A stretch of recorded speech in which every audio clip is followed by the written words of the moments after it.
చెన్నూరు నియోజకవర్గ పర్యటనకు వచ్చిన వైద్య శాఖ మంత్రి హరీష్ రావును అడ్డుకున్న కాంగ్రెస్ పార్టీ నాయకులు చెన్నూరు నియోజకవర్గంలో కాళేశ్వరం బ్యాక్ వాటర్ తో మునిగిన పంటలకు నష్టపరిహారం చెల్లించాలని, మరోసారి పంటలు మునగకుండా శాశ్వత చర్యలు తీసుకోవాలని, నియోజకవర్గంలో డబుల్ బెడ్రూమ్ ఎక్కడ అని, నిరుద్యోగ అభివృద్ధి ఏది అని, దళిత బంధులో టీఆర్ఎస్ పార్టీ కార్యకర్తలకు మాత్రమే అని, అందరికీ ఎందుకు ఇవ్వడం లేదు అని చెన్నూరు నియోజకవర్గంలో వార్డులోని వివిధ సమస్యల మీద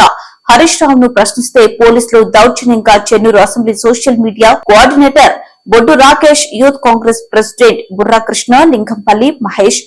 పడాల మహేష్, పాతర్ల నాగరాజు, సుమంత్, ముత్తు భద్రయ్య, అన్వర్, తుంగపిండి అనిల్ వీళ్ళందరినీ తీసుకెళ్లి అరెస్ట్ చేశారని స్థానికులు తెలిపారు.